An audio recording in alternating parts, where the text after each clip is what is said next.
सत्येंद्र पाल सिंह जी, जयपुर से।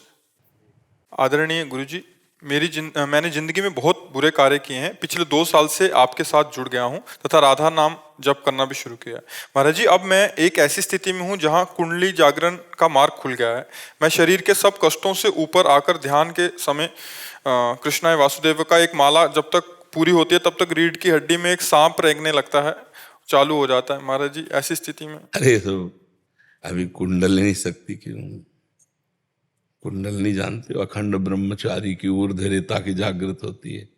ये गैस वायु के विकारों को ऐसे अभी स्थिति में समझ रहे हो। ऊर्ध्वरेता, जिसका वीर ऊर्ध्वगामी हो जाता है, सुषुम्ना नाड़ी खुल जाती है, जो 8 पहर अपनी साधना में और आसन में, सिद्धासन और पद्मासन, कितने घंटा बैठ सकते हो सिद्धासन पद्मासन में? 1 घंटा बैठता हूँ, मुझे कुछ पता नहीं होता। नहीं, सिद्धासन जानते हो? ऐसे ही बैठता हूँ। नहीं, सिद्धासन जानते हो? बिना उसकी कुंडलिनी जागृत हो ही नहीं सकती। जब तक 3 घंटे सिद्धासन में ऐसे और प्राणवायु ऐसी कि मैदा रखे फिर भी उसमें हिलन डुलन न हो, आजीवन ब्रह्मचारी जो अखंड ब्रह्मचर्य और सिद्धासन और पद्मासनों के द्वारा, तब वो उस पे फर्क पड़ता है कुंडलिनी पे। और जब कुंडलिनी जागृत होना शुरू होती है तो उसमें गुरु के सानिध्य की जरूरत होती है। जो गुरुदेव भगवान साधन बताया उनकी संरक्षणा में, नहीं तो गड़बड़ होने के चांस होते हैं। कुंडलिनी विक्षिप्त भी कर सकती है, पागल भी करती है, बेविचारी भी बना देती है। अगर उसकी दशा नीचे की तरफ गिर जाए तो बेविचारी भी हो सकता है। अच्छा है अगर साधनों में चल रहे हो, पर भगवान का नाम ना भूलने पावे। लेकिन एक ऐसी स्थिति आती है कि मैं नाम राधा राधा राधा बोलता रहता हूँ, पता ही नहीं चलता कि नाम ले भी रहा हूँ या नहीं ले रहा हूँ। बिल्कुल ये, और पूरी बॉडी में टेम्परेचर बहुत हो जाता है, गर्मी हो जाती है बहुत। अब आज तक हमको तो अनुभव नहीं है, हमें तो बड़ी शीतलता अनुभव होती है भगवान के स्मरण में, और रोना आने लगता है। यस, आने लगता है, और पूरी बॉडी। तो अपने को पता कैसे नहीं चलता कि मैं क्या, मतलब और तो याद रहना ना रहना ये बात अलग, लेकिन जिस पे हम याद लगाए हैं वो याद हम वो तो स्टेज अलग हो जाती है दिमाग की, मतलब सोचता नहीं, इमोशन स्टेज अलग हो जाती है, माइंड में कुछ आता नहीं, अलग ही चलता है वो। मतलब चलता रहना चाहिए, बस चलना ना छूटे, नाम जप ना छूटे, इतना आप हमारी प्रार्थना मानते रहना, नाम जप करते रहना। मेरा क्वेश्चन ये था कि मैं इसको कंटिन्यू करूं। देखो, पहली बात ये है कि स्टेज ही नहीं है, ये कर्ता जो भाव है ना, मैं करूं या ना करूं, ये कुंडलिनी जागरण में नहीं होता। एक स्टेज होती जहां होता है, आप करने पे हो। अहंकार विमुट आत्मा करता है मिति मन्यते, जहां मैं करता हूं, मैं ये कर सकता हूं, वहां अहम प्रधान रहता है। जहां अहम प्रधान रहता है तो सात्विक वृत्ति का विच्छेदन करके जो त्रिगुणातीत कुंडलिनी जागरण होने वाली है, उसमें अभी प्रवेश ही नहीं है। इसलिए हम शांति से कह रहे, नाम जप पर ध्यान दो, निरंतरता नाम में बनी रहे। कहीं ऐसी एक होती जागृत अवस्था, एक होती सुषुप्ति अवस्था, और एक होती बीच की तंद्रा अवस्था जिसमें होश ही नहीं रहता। वो तंद्रा अवस्था को कहीं सिद्धि न मान लें आप। जैसे जागृत में खुली आंख हम सबको देखते हैं, ऐसे समाधि में सबका विस्मरण करते हुए एकमात्र केवल इष्ट वृत्ति और पूर्ण जागरण, पूर्ण होश। अब मतलब आप तो पिता तुल्य हो और संसार के मार्ग से आए हो, अब हम बचपन से इसी में चल रहे हैं। 7-7, 8-8 घंटे पद्मासन में। आज किडनी खराब हुई, मान लो 35 वर्ष की अवस्था में प्रकाशित हुई थी तो माँ के गर्भ से, लेकिन योग आसन और उसमें तो ब्रह्मचर्य के बिना कुंडलनी, अहंकार त्याग के बिना कुंडलनी, त्रिगुणातीत हुए बिना कुंडलनी, वो तो ब्रह्म स्वरूप होती जागृत। पवित्र नाम जप करो, कुछ मत करो, अपने आप जागृत हो जाएगी, आपको पता भी नहीं चलेगा।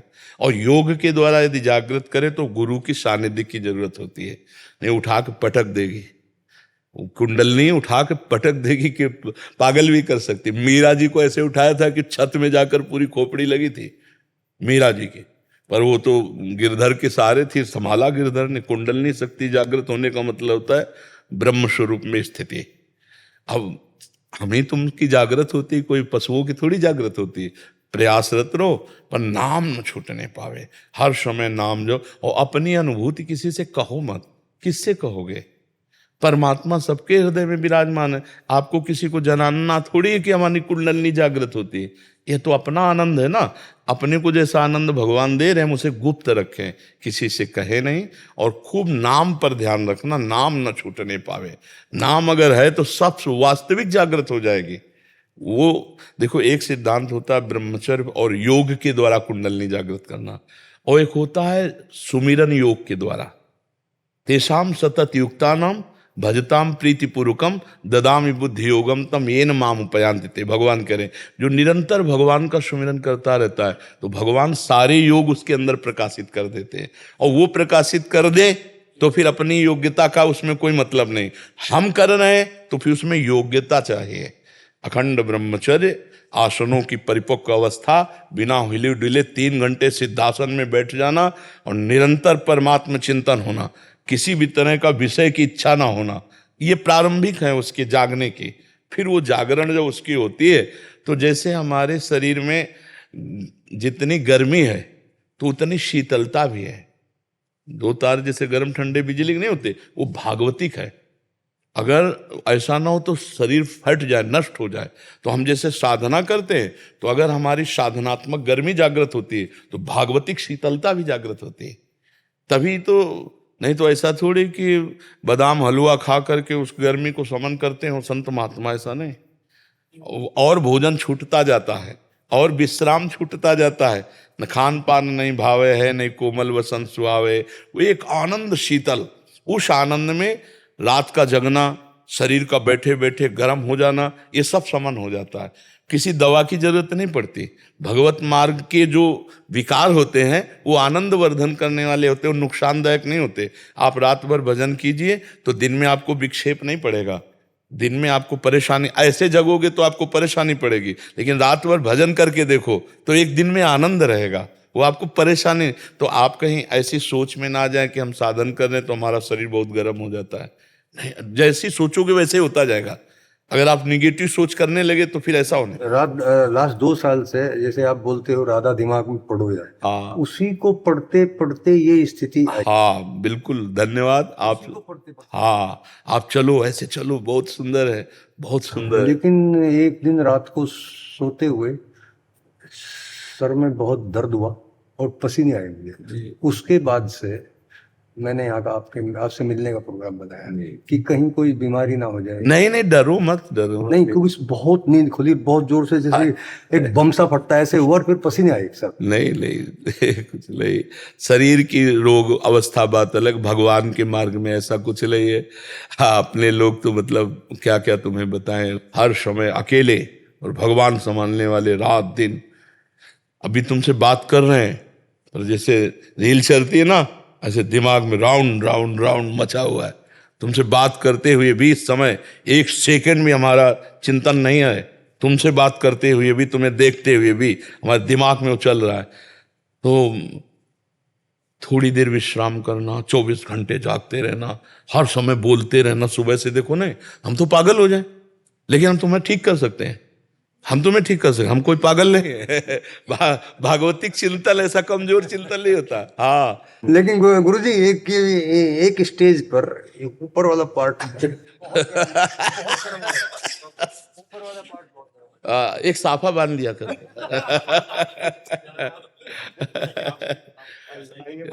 वैसे हम धन्यवाद देते हैं, खूब नाम जप करो, किसी भी तरह प्रभु में लगे, परम मंगल होता है। और सब लोग, सब प्रश्नों का उत्तर एक है, नाम जप में लगो, गंदे आचरणों का त्याग करो, आपकी दीपावली शुभ हो। डॉक्टर आलोक सिंह जी, वाराणसी से।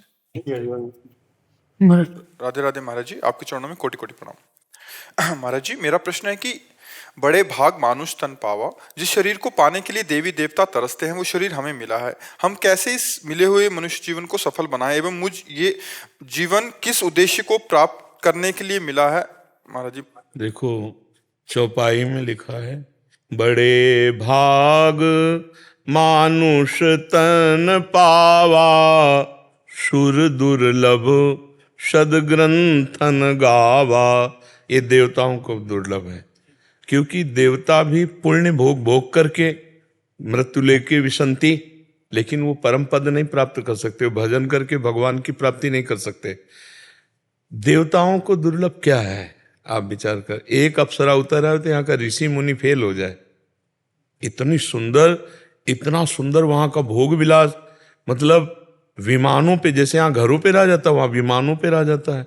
और वहां दिव्य भोग भी, खान पान की, ये पार्थिव भोग नहीं, दिव्य है, अमृत तुल्य सब है, जो मनुष्य योनि में कदापि नहीं है ही नहीं है। दुर्गंध निकलती है कखरी से, बगल से, नीचे से, यहाँ, और वो निकल जाए ना तो किलोमीटरों सुगंध फैल जाएगी, एक कोई साधारण देवता भी। और उनका तो वैभव भी। फिर लिखा सुर दुर्लभ, देवताओं को दुर्लभ है मनुष्य दे, एक बात के लिए, भजन करके भगवान की प्राप्ति। आगे लिखा है साधन धाम मोक्ष कर द्वारा, पाई न जे परलोक संहारा, सो परत्र दुख पावई, शिर धुनि धुनि पछताए, काल ही कर्म ही ईश्वर ही, मिथ्या दोष लगाए। काल का, कर्म का, ईश्वर का मिथ्या दोषारोपण करके जो इस मानव देह को प्राप्त करके भोगों में समय व्यतीत कर दिया, भगवान का भजन नहीं किया, साधना नहीं की, परमात्मा प्राप्ति के लिए चले नहीं, व्यर्थ हो गया जी। सो परत्र दुख पावे, वो बार बार दुख पाएगा, क्योंकि मनुष्य योनि फिर मिलनी नहीं। कितने कीड़ा मकुड़ा, 83,99,999 योनियां, उन योनियों में जैसे एक सर्प योनि।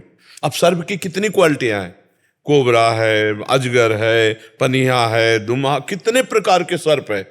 अब सर्प एक योनि, और एक सर्प योनि में कितने हजारों सैकड़ों प्रकार उसके सर्पों के। बड़ा दुर्लभ मनुष्य शरीर, और भगवान ने कृपा करके दिया है कि आप भजन करके उन्नति को प्राप्त हो, परलोक संभारो। लेकिन यहां आकर के ऐसा भूल भुलावा हो जाता है कि परलोक और भगवान ये सब भूल जाते हैं। ये बचपन से रहा तो माता पिता भाई बहन, थोड़ा बड़े हुए पत्नी, फिर अपने पुत्र परिवार, और फिर मृत्यु आ गई, पूरा जीवन व्यतीत हो गया, और ले जाने वाली बात एक भी नहीं कमाई। भगवान का नाम, भगवान का भजन, और वही पाप और बहुत छोटे मोटे पुण्य बन गए, फिर गया, अब कब भगवान दें अवसर, तभी ये सो परत्र दुख पावई, सिर धुनि धुनि पछताए, जो न तरे भवसागर, अस समाज नर पाए। भगवान की तरफ से कोई कमी नहीं हुई। देखो आपको सर्वांग सुंदर मनुष्य शरीर और सत्संग दिया। अब अगर आपको ये कि मुझे पता नहीं था, तो भगवान ने पता भी दिया कि मेरे लिए ही तुम्हारा जन्म हुआ है, अब सुधार कर लो। तो खूब नाम जप करो, सत्संग सुनो, भगवान की सेवा आराधना करो, और घर परिवार समाज की सेवा के लिए मेहनत करो, वो भी भगवान की सेवा है। तो इससे मनुष्य जीवन सार्थक हो जाएगा। नहीं, ये देवताओं को भी दुर्लभ है, जो अपने को दुर्लभो मानुषो देहो, लेकिन देहिनाम क्षण भंगुरा, तत्रापि दुर्लभम मन्येत वैकुंठ प्रिय दर्शनम। भागवत में लिखा कि मनुष्य देह दुर्लभ है, पर सावधान, एक क्षण में नष्ट हो जाने वाली है, कभी भी छूट जाएगा शरीर, सब यहाँ का किया कराया यहीं रह जाएगा। इसके बाद दुर्लभ वस्तु है महात्माओं का दर्शन, तत्रापि दुर्लभम मन्येत वैकुंठ प्रिय दर्शन, भगवान के प्यारे जनों का दर्शन, वो भी मिल रहा है। अगर भगवान ने साधु समागम दे दिया ना, तो हमारे ऊपर सबसे बड़ी कृपा हो गई। सुत दाराधन लक्ष्मी पापियों के घर होए, संत समागम हरि कथा तुलसी दुर्लभ होए। अब नाम जप में लग जाओ, नाम जप करते हुए हर कार्य करने का अभ्यास करो। अंदर राधा राधा राधा राधा, राम राम हरि हरि कृष्ण, जो नाम प्रिय लगे, बढ़िया बन जाएगा। आज का सत्संग सुना है?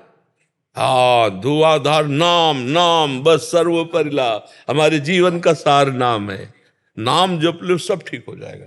हाँ, देखो गोस्वामी जी ने आखिरी में जब काकभूषुंड जी गरुण जी के पास से जा रहे हैं, तो गरुण जी से बहुत हृदय से प्यार करते हुए काकभूषुंड जी कह रहे हैं, जासु नाम भव भेषज हरनि घोर त्रयशूल, सोई कृपालु मोहितो ही पर सदा रहो अनुकूल। जिनका नाम संसार रोग की अचूक औषधि, रामबाण औषधि, जासु नाम भव भेषज, और हरनि घोर त्रयशूल, दैहिक दैविक भौतिक तापों का नाश करने के लिए समर्थ है भगवान का नाम। वो भगवान हम पर और आप पर सदैव कृपालु रहे। जाते जाते काकभूषुंड जी गरुण जी से ऐसा कहते हैं। महाराज जी लगातार नाम जप मतलब कैसे करेगा? अभ्यास बच्चा, जैसे हमारा लगातार छोड़ दो मन तो विषयों में जाता है ना, ऐसे हम अभ्यास करें तो अभ्यास से हो जाएगा। जैसे राधा राधा नाम जप कर रहा हूँ, लेकिन मतलब बिना गुरु के नाम लिए आप तो राधा नाम किससे मिला है तुम्हें? तो आपने बोला बिना गुरु कैसे कह सकते? गुरु मंत्र तो अलग होता नहीं, जो जबान से निकले, मंत्र मूलम गुरु वाक्यम, गुरु के मुख से निकला हुआ हर वाक्य मंत्र है। आप कैसी बात कर रहे हैं? अगर राधा नाम जप रहे हो, भाव कर रहे हो, महाराज जी ने दिया तो तुम्हारा काम हो गया हो। गुरु कंठी बंधाने से, कंठी बंधा लिया, नाम जप नहीं कर रहे, मंत्र जप नहीं करे, माने से गुरु, ठीक है। हाँ, अब तुम ये नहीं कर सकते मैं गुरु के बिना नहीं हूं, ऐसे नहीं, ठीक है। हाँ, भगवान सबके गुरु हैं, संत महात्मा गुरु हैं, उन्हीं के मुख से नाम निकला है, हम लेकर भगवान प्राप्ति करें। उमेश जी राया से। राधा वल्लभ श्री हरिवंश। श्री हरिवंश गुरुदेव, आपके चरणों में कोटि कोटि प्रणाम। महाराज जी, श्री आचार्य, इष्ट देव और गुरुदेव तत्वता एक ही हैं, तो भी शरणागत को सबसे अधिक अपनापन किनसे और चिंतन अत्याधिक किसका करना चाहिए? गुरुदेव। ध्यान मूलम गुरु मूर्ति, पूजा मूलम गुरु पदम, मंत्र मूलम गुरु वाक्यम, मोक्ष मूलम गुरु कृपा। जे गुरु चरण रेनु अनुरागी, ते लोकहु बेदहु बड़ भागी। जे गुरु चरण रेनु सिर धरहि, ते जन सकल विभव बस करहि। गुरु प्रसन्न सावन कुला। गुरु प्रसन्न हो गए, इष्ट देव पीछे पीछे डोलेंगे नहीं। गुरु गोविंद दो खड़े, काके लागो पाए, आपले गोविंद दियो। बस। हरि रूठे गुरु शरण है, और गुरु रूठे हरि नाय। अगर गुरु नाराज हो गए तो हरि नहीं लेंगे, शरणागत नहीं लेंगे। हरि नाराज हो जाए तो गुरु संभाल लेंगे। कबीरदास जी का गुरु रूठे हरि नाय, हरि रूठे गुरु शरण है, गुरु रूठे हरि नाय। तो इसलिए अगर हम क्रम से देखें तो किसकी आराधना करें, किसमें आसक्ति करें, तो गुरु वाक्य में, गुरु चरण में, गुरु ध्यान में, गुरु आदेश में हमारा जीवन समर्पित, तो इष्टमय अपने आप हो जाएगा। क्योंकि गुरु आचार्य वाली ही बात सब बताते हैं, और आचार्य इष्ट की अधीनता वाली बात बताते हैं। तो हमें आचार्य और इष्ट तक पहुंचाने वाले गुरुदेव ही तो ये। तो हम प्रथम गुरुदेव से ही, तो प्रथम सेवहु गुरु के चरण, जिन या धर्म कहो सब करन, नाम प्रताप बताइयो।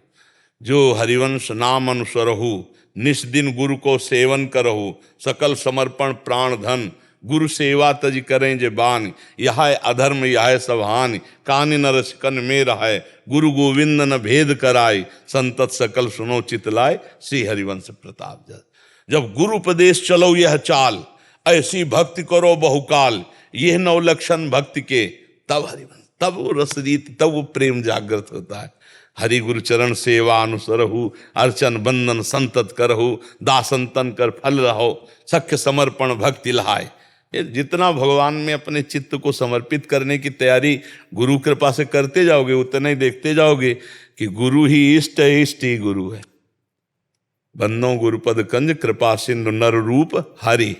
सर्वत्र हरि, फिर तो गुरु साक्षात पर ब्रह्म, ऐसी भावना बना ले तो बढ़िया बात बन जाए। हमने हरि को तो देखा नहीं, गुरु को देखा, वही हरि गुरु रूप में आए, और गुरु ही हमको दृष्टि देंगे जिससे हरि को देख पाएंगे। और जब वास्तविक हरि को देखेंगे तो हरि गुरु दो नहीं मिलेंगे, एक ही मिलेंगे। नहीं, गुरु गोविंद न भेद कराए, गुरु और गोविंद में भेद नहीं। स्नेहा जी मध्य प्रदेश से। श्री हरिवंश महाराज जी। महाराज जी, क्या फिल्मी गाने सुनकर गुरुदेव श्री जी का चिंतन बने तो सुन सकते हैं? प्रारंभिक के लिए तो अनुमति है, क्योंकि किसी भी तरह प्रभु से जुड़े। जैसे पहले हम इसके बहुत कड़ुआहट होती थी कि फिल्मी गाने पे राधा नाम भी नहीं चलाना। फिर बाद में देखा कि जैसे नए नए युवक हैं तो ध्वनि में उनका राधा नाम में ज़्यादा, तो हमने कहा चलो, तो श्रृंगार के समय फिर कोई न कोई फिल्मी ध्वनि पर राधा नाम होता है।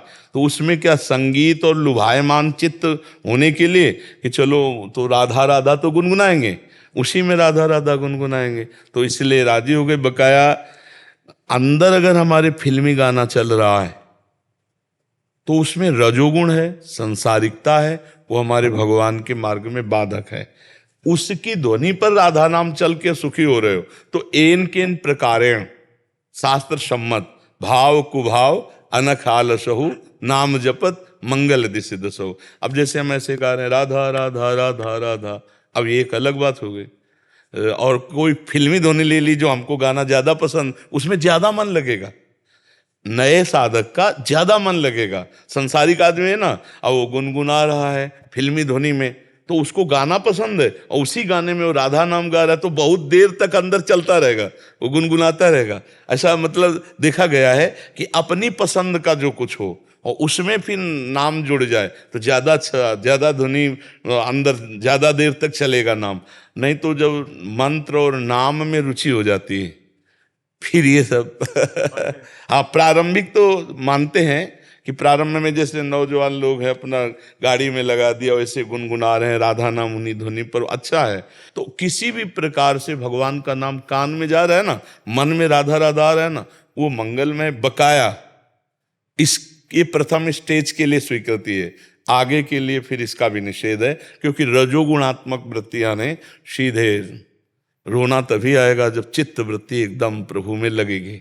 प्रारंभिक स्टेज के लिए अच्छा है। जैसे प्रारंभ में कोई पूछता है हमारा ऐसे भजन में मन नहीं लगता तो हम सत्संग चला लें टीवी में, हाँ चला लीजिए, बढ़िया प्रारंभिक स्टेज। लेकिन आगे चल करके आपको मंत्र में ही डूबना है। मंत्र तो मंत्र ही चल रहा है, फिर ये नहीं कि सत्संग हो सब।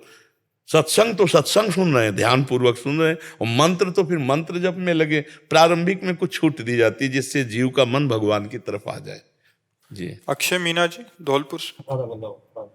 महाराज जी आपके चरणों में कोटि कोटि प्रणाम। महाराज जी अंत केवल मृत्यु है, तो मृत्यु का अनंत कैसे प्राप्त कर सकते हैं? अंत मृत्यु है, अंत में मतलब अंत मृत्यु है, किसका अंत होता है बच्चे? ये सुना था हमारा, जैसे लोग नहीं सुनने नहीं, हम तुमसे पूछ रहे हैं किसका अंत हमारा शारीरिक जीवन है, अभी आए। शारीरिक जीवन में मृत्यु हो जाएगी, उसके बाद हमारे कर्म ही देखे जाएंगे। हाँ तो शरीर छूटते रहेंगे, कपड़ा बदलना कोई बड़ी बात होती है क्या? ये कपड़ा बदलना है, मृत्यु कोई बड़ी बात थोड़ी है, एक स्वप्नांतर है, कपड़ा बदलना है। शरीर एक सेकंड में शरीर छूटा दूसरे शरीर में पहुंच गए। भजन कर लो कि शरीर ही न बदले, ये शरीर आखिरी हो, शरीर छूटे और भगवान को प्राप्त हो जाओ। नाम जप करो खूब भगवान का और सच्चे उपासक बनो, अच्छे आचरण करो, अभी मृत्यु के भय से मुक्त हो जाओगे।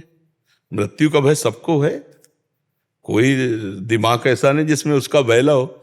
और भगवान का भजन ही मृत्यु से भयभीत हुए प्राणी को निर्भय करता है। जो सभीत आवा शरणाई रखियो ताई प्राण की नहीं।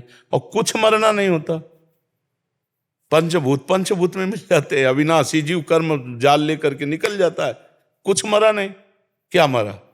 ना जीवात्मा मरा, ना शरीर मरा। शरीर पंचभूतों से बना था, अपने अपने आग में जला दिया गया। वायु, जल, पृथ्वी, आकाश अपने तत्व उसमें मिल गए और जीवात्मा कर्म को लेकर नए शरीर में चला गया। मरना तो एक केवल भ्रम शब्द है। क्यों? मृत्यु किसकी होती है? किसी की मृत्यु नहीं होती। मृत्यु का अगर कहो तो परिवर्तन है केवल।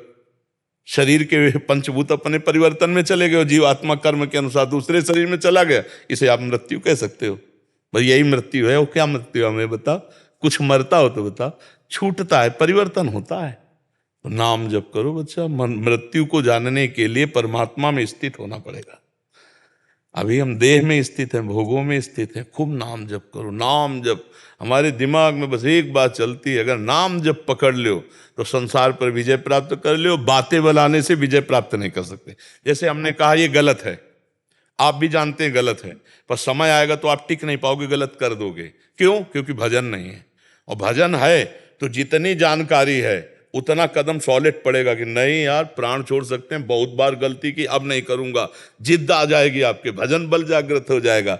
तो भजन करो, सबका सार है। अच्छा, इसमें कोई माला लेने के लिए हम नहीं कहते। अगर तुम्हारा जप संख्या के लिए तो काउंटर एक अंगुली में फंसा लो, राधा राधा राधा राधा लाखों जप लो। और हम कह रहे हैं ऐसे नहीं तो अंदर चल, राधा राधा राधा। भगवान से कह दो तुम लिखा पढ़ी करो, हम तो अर्जा जपेंगे, आपके गिन लो कितने जप के लिए। हर समय हमें जपना है तो हम क्या गिने? आप देखो, राधा राधा राधा राधा राधा राधा। ठीक है बच्चा? पूनम जी, श्री हरिवंश महाराज जी। महाराज जी मैंने मन ही मन आपको गुरु माना है। महाराज जी जब श्री जी से प्रार्थना की तो गुरु रूप में मार्गदर्शन आपसे मिला, तो आप हृदय में प्रकट हुए और मेरे मन पर हमेशा गुरु का शासन रहता है। मैं गुरु आज्ञा अनुसार भक्ति मार्ग पर चलने का पूरा प्रयास करती हूँ। अपितु प्रेम उपासना में कभी कभी महाराज जी जो नियम होते हैं पूर्ण रूप से पालन नहीं हो पाते। जैसे कि अगर नियम है कि राधा सुधा निधि और सेवकानी पाठ किया जाए, परंतु मन में ऐसा भाव आ रहा है कि 84 जी ठाकुर जी को सुनानी है, तो मैं उन्हें सुना दूं तो क्या? बढ़िया, एक ही बात है। बात यहाँ समझनी, नाम वाणी में लगना है। सेवक शरण सदा रहे, अनत नहीं विश्राम, वाणी श्री हरिवंश की, कह हरिवंश है नाम। सुधा निधि, 42 लीला, चतुरासी जी, भागवत जी, गीता जी, हमें भगवान से जुड़े रहना है। अभी हमारा मन हो रहा है कि हम चतुरासी जी सुना रहे, तो हम चतुरासी जी सुना रहे। हमारा मन कह रहा हम पेपर पढ़ें, तो नहीं पढ़ेंगे। गलत नहीं जाएंगे, लेकिन सही में अगर मन मांग रहा है तो हम उसको देंगे। अब मन कह रहा है कि गुलाब जामुन पाएंगे, हाँ बढ़िया बात है, हम तुम व्यवस्था करते हैं, भोग लगाते हैं श्री जी का और पावा देते हैं। भाई उसको काम लेना है, मन से काम लेना है, तो हर समय लड़ाई ही नहीं, थोड़ा मिठाई भी चाहिए उसको, थोड़ी मित्रता भी चाहिए। मन को हर, जैसे जंगली घोड़े को वश में करना कठिन है ना, ऐसे मन को वश में करना चतुराई चाहिए। कभी हाथ फेरने से काम चल जाए, कभी खवाने पियाने से काम चल जाओ, कभी थप्पड़ी आने से भी नहीं। ऐसा नहीं हो सकता, ये मैं नहीं कर सकता, भगवत मार्ग का पथिक हूं। 1000 बार वो कहे तो भी नहीं मानना। जो बात माननी वो मान। देखो मन कितना कृपालु है, सत्संग सुनाव आ रहा है, अगर वो ना लगे तो तुम वहीं से लौट जाओगे, यार कौन चक्कर में पड़े। वो साथ दे रहा है तो भजन हो रहा है, वो साथ नहीं दे तो बिल्कुल भजन नहीं हो पाएगा। इसलिए हमको उसको प्यार से लेना है। सही बात जो कह रहा है हमें सपोर्ट करना है, गलत बात कह रहा है हमें उसकी बात नहीं सुननी। जैसे पागल आदमी की बात नहीं माननी जाती, ऐसे ही पागल है मन जब गलत सलाह दे रहा हो। जब सही सलाह दे रहा हो तो जांच करो और उसको पूर्ण कर दो। और भगवत प्राप्ति के लिए बिल्कुल सत्य समझ लो। गोस्वामी तुलसीदास जी कह रहे हैं, सत्य वचन आधीनता, परतीय मात समान, इतने पे हरिना मिले तुलसीदास जबान। झूठ मत बोलो, गंदे आचरण मत करो, पराई बहन बेटी या पराई पुरुषों की तरफ गंदी दृष्टि से मत देखो, और भगवान के अधीन होकर नाम जप करो। भगवान ने मिल जाए तो कहना। गोस्वामी जी कह रहे, बड़ी सरल शब्दों में पूरी भगवत प्राप्ति की बात बता दी। सत्य वचन और भगवान की अधीनता और परतीय मातु समान। अगर पुरुष शरीर है तो, और अगर स्त्री शरीर है तो पर पुरुष की तरफ काम दृष्टि से नहीं। अगर गृहस्थी में जाओ तो अपना पतिव्रत और पातिव्रत जो एक धर्म बकाया, इसके अलावा पवित्र, आज इसका कोई महत्व नहीं रह गया। लोग इतने गंदे प्रवृत्ति के होते जा रहे हैं। आप देखो ना कितना गंदगी बढ़ती चली जा रही, पशुओं जैसी। नहीं, ये मनुष्य जन्म नहीं, नहीं, इसके लिए नहीं है। तो ये चीज सुधारना पड़ेगा, समाज को हमारे ये सुधार करना पड़ेगा कि धर्म पूर्वक ब्रह्मचर्य से रहो, और जब गृहस्थी में जाओ तब ऐसे बादशाह की तरह रहो। मन की इंद्रियों की गुलामी छोड़ो, भगवान का नाम आश्रय, उनका बल लो। तो गुरु मानने का मतलब गुरु की बात मानना। 3 बात मान लो, भगवान के अधीन होके नाम जप करो, कभी किसी की तरफ गंदी दृष्टि से मत देखो, सत्य आचरण करो, भगवान मिल जाएंगे। ज्यादा प्रपंच थोड़ी भगवत प्राप्ति में। अब गंदे आचरण करता रहे और फिर सोचे कि हम 10 साल से नाम जप कर रहे हैं, तो भैया फिर बात बनने वाली नहीं है, क्योंकि गलत आचरण में तुम्हारा सारा भजन क्षीण हो रहा है। उसको रोको, पहले संयम से चलो। पशु और मनुष्य में अंतर क्या रहा यार? पशु भी 6-6, 8-8 महीना तक ब्रह्मचारी रहते हैं, नहीं रहते? और मनुष्य होकर यहाँ पशुता छाई हुई है। सबसे ज्यादा भगवत मार्ग में बाधाएं काम पहुंचाता है क्रोध, तो दूसरे नंबर पे है। जिसको पवित्र भाव से उन्नति करनी है लोक परलोक की, चाहे गृहस्थ में हो चाहे विरक्त में हो। विरक्त में हो तो पूरी ब्रख है, गृहस्थ में हो तो एक पत्नी जो तुम्हारे पाणी ग्रहण किया है। बस संयम से रहो, नाम जप करो, बढ़िया आनंद आ जाएगा। अब इस तरह पशुवत वृत्ति, गंदे आचरण, तो भगवान का भजन नहीं बनेगा, वो बकवास होगी केवल। सत्य मार्ग पर चलना, सत्य मार्ग को समझना बड़ा कठिन हो रहा है, बड़ा कठिन हो रहा है। आज तो हम धन्यवाद मानते हैं समाज का कि कम से कम शास्त्र की भाषा सुनने तो आ रहा है। ऐसे नियम वाले बनो कि विश्व का कोई भी भोग आ जाए, हम भगवान के लिए त्याग मार्ग में चलें तो त्याग से चलेंगे। सच्चे बनो, बादशाह बनो, गुलाम नहीं, इंद्रियों के गुलाम, मन के गुलाम नहीं। यार भगवान के अंश है हम लोग, समझो समझो, भगवान के अंश है। ये गुलामी, काम, क्रोध, लोभ की करके हम कितने नरक भोग चुके। अब नहीं, अब गुरु मिल गए, भगवान का मार्ग मिल गया। अब हम भगवान को प्राप्त करेंगे, सच्चे बनेंगे, अच्छे हम कह रहे भगवान न मिले, कम से कम हम ऐसी दुर्गति तो न हो कि सुअर कुत्ता बने। मनुष्य बने तो अगला जन्म फिर मनुष्य का हो, और हम फिर साधना करें, फिर भगवान को रिझाएं। कितना सुखमय मनुष्य जीवन है। कहीं भी दर्द हो तो औषधि ले लो। पशुओं को है क्या? भूख, प्यास, गर्मी, सर्दी, बरसात, हर कष्ट सह रहे, कौन उनकी दवाई लिए घूम रहा है? मनुष्य शरीर में हर व्यवस्था है, और भजन करके हम उन्नति कर सकते हैं, वो उन्नति नहीं कर सकते। बस इतना ही समझ लो, चरित्र पवित्र रखो, और नाम जप करो, अपने धर्म के अनुसार चलो, ज्यादा प्रपंच ज्ञान का लादने की जरूरत नहीं, इतने में गाड़ी पार हो जाएगी। इतना तो पता है कि गंदा आचरण क्या है, सबको पता है। अब गंदे आचरण करो कह दो मेरा मन नहीं मानता, तो जेल भरी है इसी मन के कारण, नरक भरे इसी मन ही ने तो पहुंचा दिया जेल और नरक। इसलिए अच्छे आचरण करो, खूब नाम जप करो, और गुरु स्वरूप से भगवान सबके हृदय में बताते रहते हैं, ये गलत है ये सही है, वही मान लो, वही गुरुदेव हैं अंदर बैठे हैं। महाराज जी, मन ही मन गुरु मान लिया तो बाहर दीक्षा आदि का औपचारिकता जो करो ना करो कोई परेशानी नहीं, हमारे अंदर बात है मानने की। हम तुमसे कह रहे हैं राधा राधा जपो, मान लिया, राधा राधा राधा कह रहे हैं आचरण सही रखो, मान लिया, तुम शिष्य हो गया काम। कंठी बंधवाना, तिलक लगवाना और मंत्र आदि मिलना एक परंपरा है आचार्य की। अगर आप उसमें चाहते तो आगे बढ़िए, नहीं चाहते तो इतने से काम हो जाएगा। मान लिया आपने और राधा राधा जपा, सब कुछ हो गया। वो एक चरित्र में आता है कि रामानंदाचार्य जी को गुरु बनाने के लिए श्री कबीरदास सीढ़ियों में काशी के, तो उनके जब छाती पे पादुका, अरे बेटा राम राम, बोले गुरुदेव राम राम, हो गया था ना, गुरु मंत्र हो, सिद्ध पुरुष हुए।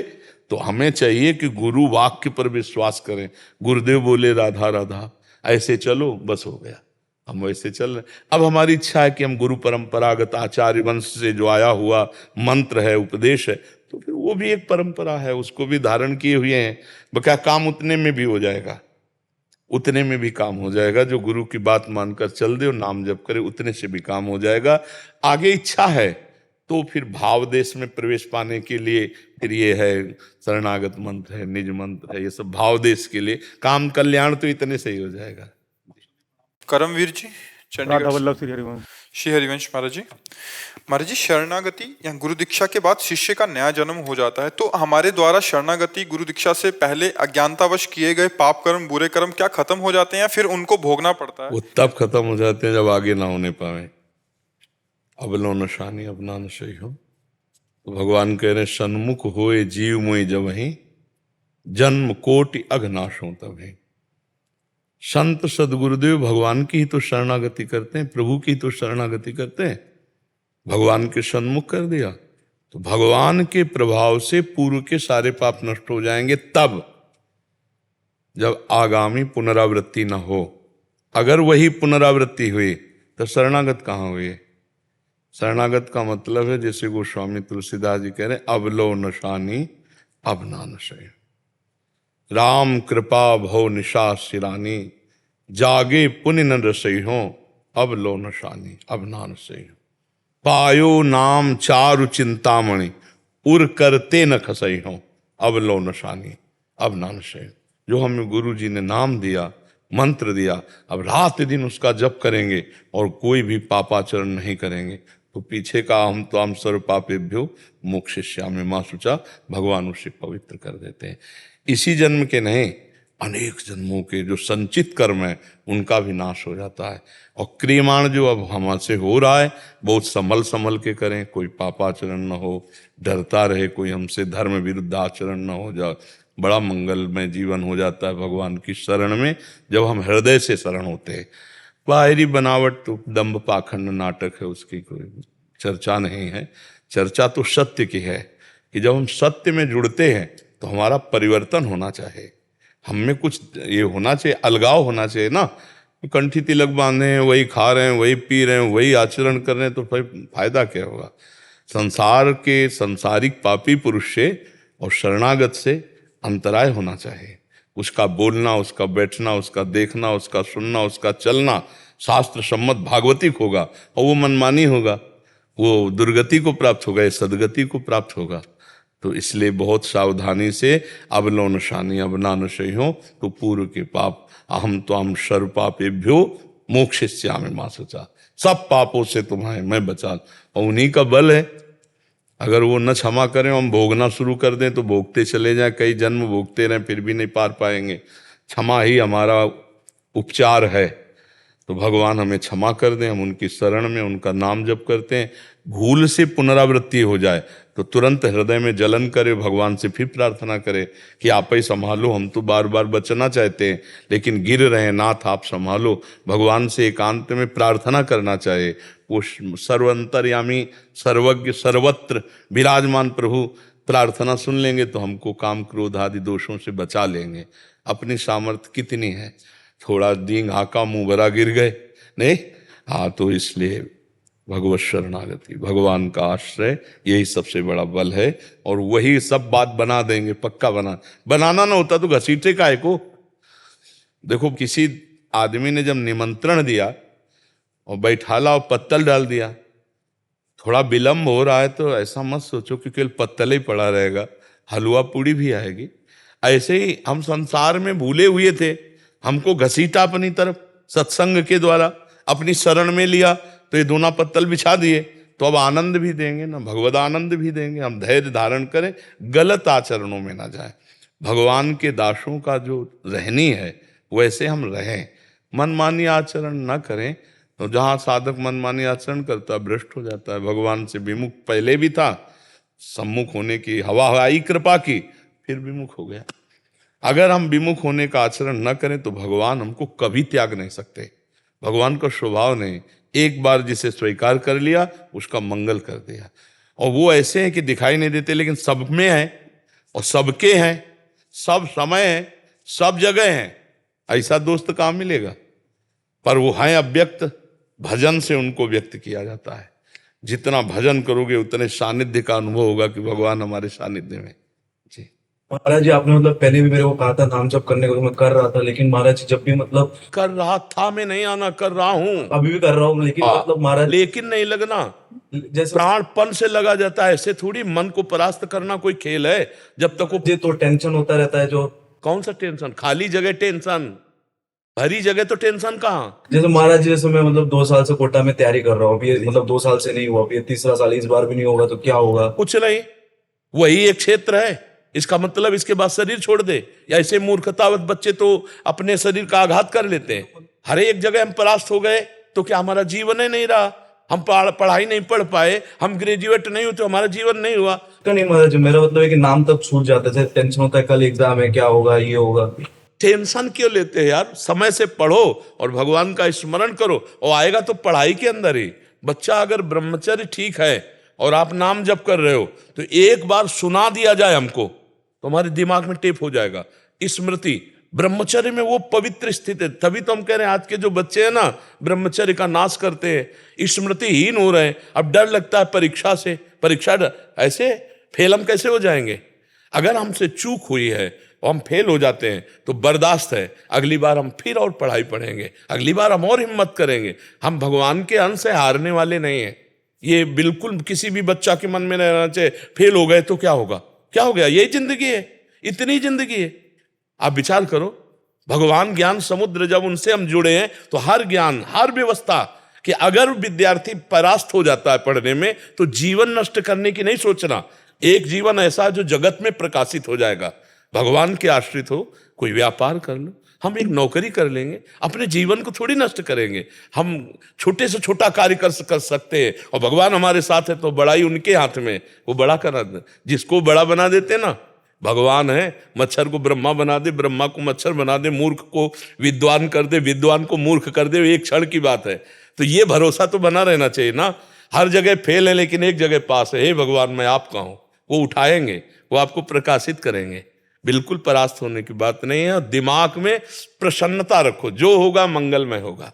भगवान मंगल भवन है, मैं उनकी शरण में हूं, अब हमारा अमंगल नहीं हो सकता। समझ रहे ना। टेंशन किस बात की, टेंशन के टेंशन बन जाओ तो भगवान के दास हो यार। जैसे श्री जी को भी रोज बोलता रहता हूँ, मतलब इस बार हो, क्या मतलब इस बार मतलब पास हो जाओ 2 साल से। नहीं, ये भी हम नहीं कहते, ये भी हम नहीं कहते। फिर टेंशन की टेंशन नहीं बनोगे, फिर टेंशन बन जाएगी तुम्हें। कहना नहीं, पढ़ाई पढ़ रहा हूं, नाम जप कर रहा हूं, तुम्हारी गरज हो तो पास कर देना, तुम्हारी गरज हो तो पास कर देना। नहीं, जहां रखोगे जैसे रहोगे वैसे रहूंगा, और आपको पुकारता रहूंगा, आपका स्मरण करता रहूंगा, माया पर विजय प्राप्त हो जाएगी। अपने करने से कितना मुड़ पाएंगे, और वो जब गोद में लेके उड़ेंगे तो बहुत ऊंचाई पे चढ़ जाएंगे। इस पर ध्यान रखना। अपने भगवान के भरोसे उन्नति ही उन्नति। बड़ा प्रसंग, बड़ा उदाहरण युक्त है। एक राजा केरल के थे, उनका नाम धर्मात्मा था, धर्म के पूर्ण रक्षक। अन्य 4-5 राजाओं ने मिलकर चढ़ाई कर दी और उनको पता नहीं था। धार्मिक राजा थे, उनको पता नहीं था। और उनके संतान हुई थी, उस संतान का नाम रखा गया था चंद्रहास। पूरे राज्य में आनंद छाया हुआ था, आक्रमण चारों तरफ से हो गया और भगवान का भजन करने वाले थे। अब पराजित तो होना ही पड़ेगा, क्योंकि चारों तरफ से बैरी राजा हैं और पहले से सूचना होती तो तैयारी होती। अचानक आक्रमण, मारे गए, वो राजा मारे गए।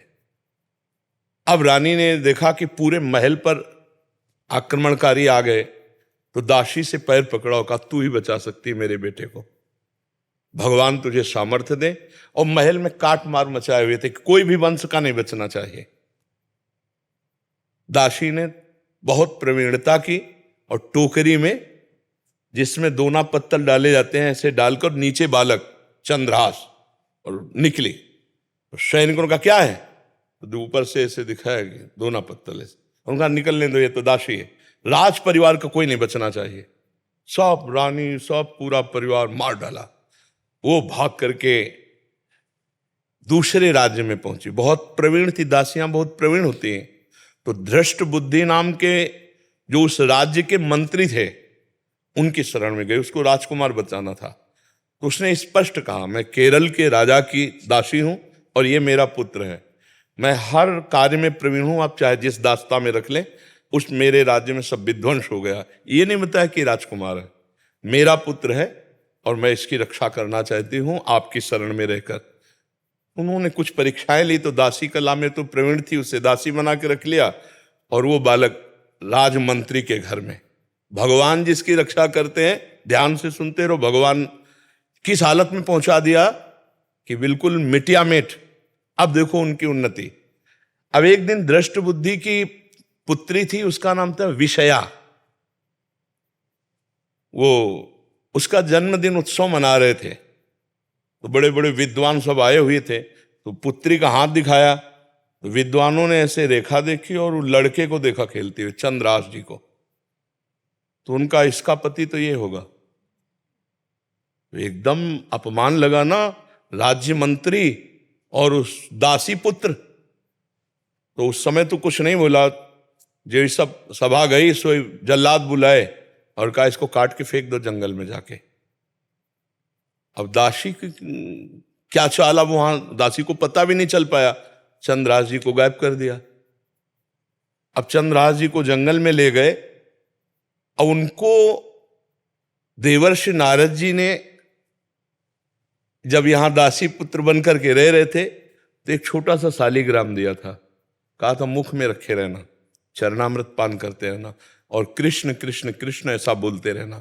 जो भगवान का भजन करने वाले पिता थे, उसी के प्रभाव से देवर्षि नारद जी ने चंद्रहास जी को नाम का उपदेश किया। जब वो जल्लाद जंगल में ले गए, बोले बेटा तुम्हें पता हम क्यों लाए? तो उनका हमें तो पता नहीं।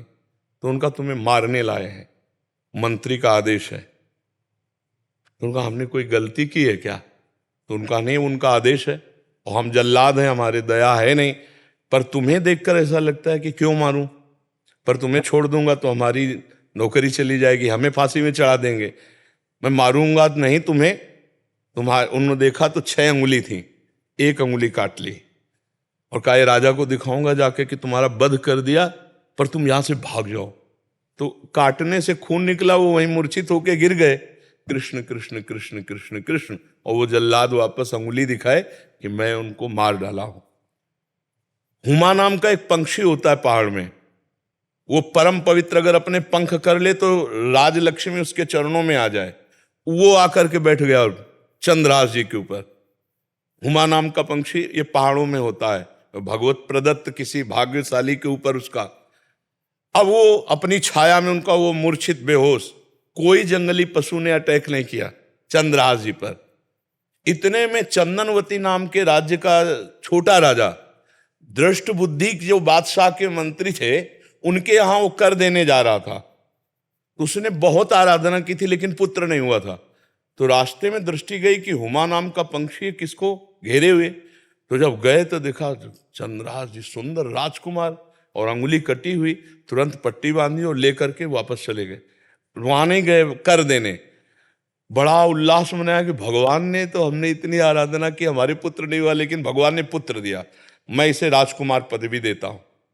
छोटा राजा अपने राज्य का राजकुमार बना करके पालन पोषण किया और 10 वर्ष हो गए वो कर देने नहीं गया बादशाह के यहां। तो बादशाह ने दृष्ट बुद्धि से कहा चंदनवती नगर का राजा कर देने नहीं आया, जाओ यदि वहां सम्मान पूर्वक कर दे तो ठीक है, नहीं उनका विनाश कर दो।